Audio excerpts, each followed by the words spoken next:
लड़की अचानक से नॉर्मल इंसान से बहुत बड़ी हो जाती है। दरअसल एक एलियन स्पेसशिप के हमले की वजह से ये लड़की बहुत बड़ी हो जाती है और अपने पति के पीछे पड़ जाती है। कहानी की शुरुआत में हम नैन्सी को देखते हैं जो अपनी कार से कहीं जा रही है।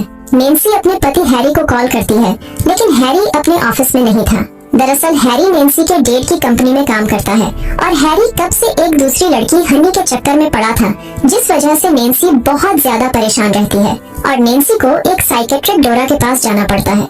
यहाँ पर नैन्सी डोरा से बोलती है, मेरे बदमाश पति ने बोला था कि मैं हनी का पीछा छोड़ दूंगा, लेकिन रोज रात को मेरा आदमी उसके पास चला जाता है और वैसे भी उसको मेरे बाप के पैसों में इंटरेस्ट है, मुझ में नहीं। और नैन्सी यहाँ से चली जाती है।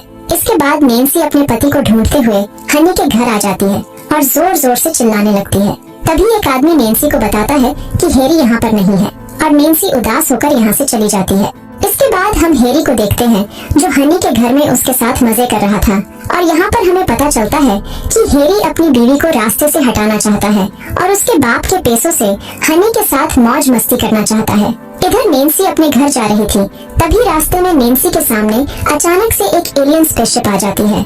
नैन्सी स्पेसशिप देखकर यहाँ से भागने की कोशिश करती है, तभी स्पेसशिप से एक रोशनी सीधे नैन्सी पर पड़ती है, लेकिन मौका रहते नैन्सी यहाँ से भाग जाती है। इसके बाद नैन्सी फिर से हनी के घर आती है और हैरी को आवाज लगाने लगती है। तभी यहाँ पर दो शेरिफ आ जाते हैं, तो नैन्सी इनको बताती है कि मैंने हाईवे पर एक बहुत बड़ी एलियन स्पेसशिप देखी है। इसके बाद एक शेरिफ हैरी के पास जाती है और बोलती है कि तुम्हारी बीवी ने एक एलियन स्पेसशिप देखी है।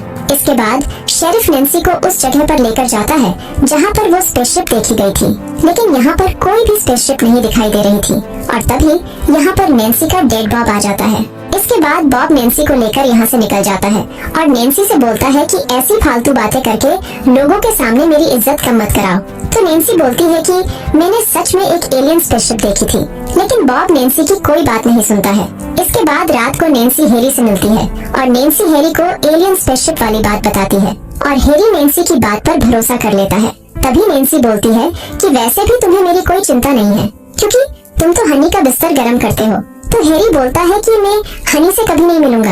अगले दिन नैन्सी अपनी डॉक्टर डोरा से मिलती है और डोरा को बताती है कि मैंने हाईवे पर एक एलियन स्पेसशिप देखी थी, लेकिन कोई भी मेरी बात पर भरोसा नहीं करेगा। तो डोरा बोलती है कि मैं तुम पर भरोसा करती हूँ। इसके बाद जब नैन्सी नहा रही थी, तब नैन्सी के पास हैरी आता है। तो नैन्सी हैरी से बोलती है कि मुझे कैसे भी करके सबूत इकट्ठा करने होंगे ताकि मैं लोगों को साबित कर सकूं कि मैंने एलियन स्पेसशिप देखी है। इसलिए हम दोनों उसी जगह पर जाएंगे जहाँ पर मैंने स्पेसशिप देखी थी।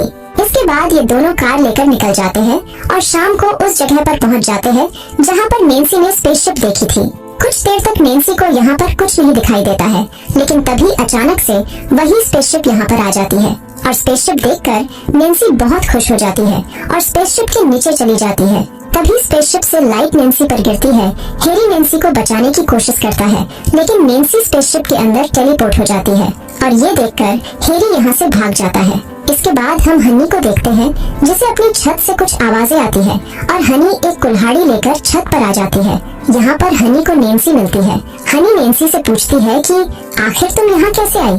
तो नैन्सी आसमान में इशारा करती है और बेहोश हो जाती है। कुछ देर बाद नैन्सी को घर लाया जाता है और डॉक्टर डोरा बताती है कि नैन्सी बिल्कुल ठीक है। तभी यहाँ पर नैन्सी आ जाती है और बोलती है कि मैं पागल नहीं हूँ, आप सभी को मेरी बात पर भरोसा करना होगा। लेकिन यहाँ पर हैरी और बॉब नैन्सी की माँ के बारे में उल्टा सीधा बोलने लग जाते हैं, जिस वजह से नैन्सी को बहुत गुस्सा आता है और अचानक से नैन्सी के कपड़े फटने लगते हैं और नैन्सी नॉर्मल इंसान से बहुत बड़ी हो जाती है। अगले दिन हैरी विक्टर नाम के डॉक्टर को लेकर आता है ताकि वो नैन्सी का चेकअप कर सके। इसके बाद डोरा विक्टर को नैन्सी के पास लेकर जाती है। यहाँ पर डोरा विक्टर को बताती है कि नैन्सी का आकार बढ़ गया है, लेकिन ये बिल्कुल नॉर्मल है। इसके बाद विक्टर नैन्सी को अपनी लैब में चलने के लिए बोलता है ताकि हम तुम पर अच्छे से नजर रख सके, लेकिन नैन्सी विक्टर को मना कर देती है। इसके बाद रात को नैन्सी से मिलने इसके डेड आते हैं और बोलते हैं कि तुम्हें अंदर जाकर आराम करना चाहिए। तो नैन्सी बोलती है मैं बिल्कुल ठीक हूँ, बस आसमान में देखकर आराम कर रही हूँ। आगे नैन्सी बोलती है क्या आप मुझे पहले जैसा बना सकते हैं? तो बॉब बोलता है डॉक्टर इसी चीज पर काम कर रहे हैं। इसके बाद नैन्सी स्विमिंग पूल में नहाने लगती है।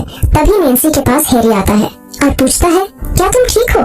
तो नैन्सी बोलती है मैं बिल्कुल ठीक हूँ, बस मेरा दिल कभी कभी तेजी से धड़कने लगता है। इसके बाद जब हैरी यहाँ से जाने लगता है तो नैन्सी हैरी को कल डिनर पर इनवाइट करती है और हैरी मान जाता है। अगले दिन नैन्सी से मिलने डोरा आती है तो नैन्सी डोरा को बताती है कि आज रात मैंने हैरी को डिनर पर बुलाया है, काश मैं पहले जैसी होती। ये बात सुनकर डोरा को अच्छा लगता है। इसके बाद विक्टर डोरा और नैन्सी को बाहर बुलाता है और हम देखते हैं कि विक्टर के हाथ में एक बहुत बड़ा इंजेक्शन था। इसके बाद नैन्सी बाहर आती है और विक्टर से इंजेक्शन के बारे में पूछती है तो विक्टर बताता है कि इसमें कुछ विटामिन और खनिज पदार्थ है। तभी डोरा बोलती है कि नैन्सी को इसकी कोई जरूरत नहीं है। तो विक्टर बोलता है कि मेरे पास नैन्सी के पति की परमिशन है और तुम्हारे पिता की भी। तो नैन्सी बोलती है मेरी परमिशन का क्या, और नैन्सी इंजेक्शन छीन लेती है और विक्टर को डराने लगती है। इसके बाद नैन्सी इंजेक्शन फेंक देती है और यहाँ से चली जाती है। इसके बाद रात को हैरी नैन्सी के पास आता है और ये दोनों बैठकर डिनर करने लगते हैं। यहाँ पर नैन्सी हैरी से पूछती है कि आखिरी बार हमने कब ऐसे डिनर किया था। तो हैरी बोलता है हमने कई बार अकेले ऐसे डिनर किया है। आगे नैन्सी हैरी से बोलती है क्या तुमने गुलिवर की यात्रा के बारे में सुना है। तो हैरी बोलता है मैंने इसकी बुक पढ़ी थी। तो नैन्सी बोलती है कि मैंने अपने आप को गुलिवर के रूप में सोचना शुरू कर दिया है और अब सभी लोग मुझे छोटे छोटे खिलौने लगते हैं। और नैन्सी बहुत सारी बातें करती है। तभी हैरी बोलता है तुम पागल हो चुकी हो और वैसे भी तुम एक बहुत बड़ी गलती हो। ये बात सुनकर नैन्सी को बहुत गुस्सा आता है और नैन्सी गाड़ी उठाकर फेंक देती है। इसके बाद हैरी बोलता है कि तुमसे तो बेहतर हनी है, दिखने में भी और बिस्तर पर भी।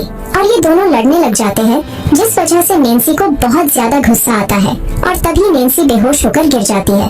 इसके बाद हम बॉब को देखते हैं जो अपने प्रोजेक्ट पर बिजी था और इसे नैन्सी की जरा भी फिक्र नहीं थी। इधर हैरी हनी के साथ मजे कर रहा था और हनी हैरी के लिए मुजरा कर रही थी। कुछ देर बाद नैन्सी को होश आ जाता है और नैन्सी अपने आदमी हैरी को ढूंढते हुए शहर की तरफ आ जाती है। तभी रास्ते में नैन्सी को डोरा और शेरिफ मिलते हैं। नैन्सी इनसे हैरी का पता पूछती है तो डोरा नैन्सी को शहर की तरफ जाने से मना करती है, लेकिन नैन्सी यहाँ से निकल जाती है और सीधे हनी के घर आ जाती है। इसके बाद हनी गन उठा लेती है, लेकिन नैन्सी छत तोड़कर हनी की गन को फेंक देती है। ये देखकर हैरी यहाँ से भागने लगता है, लेकिन नैन्सी कार उठाकर हैरी को बाहर निकालती है और हैरी को लेकर यहाँ से भागने लगती है। कुछ दूर जाने के बाद नैन्सी के सामने इलेक्ट्रिक वायर आ जाते हैं जिस वजह से नैन्सी रुक जाती है और तभी नैन्सी के पास शेरिफ और बॉब भी आ जाता है। बॉब नैन्सी से बोलता है कि अब ये सब बंद करो क्योंकि वैसे भी तुमने मेरी बहुत बेइज्जती कर ली है। तो नैन्सी बोलती है कि आपको कभी भी मेरी परवाह नहीं थी, आपको सिर्फ अपने पैसों से प्यार है। ये बात सुनकर बॉब शेरिफ को फायर करने के लिए बोलता है और जैसे ही शेरिफ ऑर्डर देता है सभी नैन्सी पर हमला करने लग जाते हैं, जिस वजह से नैन्सी पीछे इलेक्ट्रिक वायर पर गिर जाती है और इसे जोर का शॉक लगता है। लेकिन अचानक से यहाँ पर वही एलियन स्पेसशिप आ जाती है और नैन्सी और हैरी को अपने अंदर टेलीपोर्ट कर लेती है। सभी लोग ये देखकर हैरान हो जाते हैं और स्पेसशिप यहाँ से चली जाती है। कुछ समय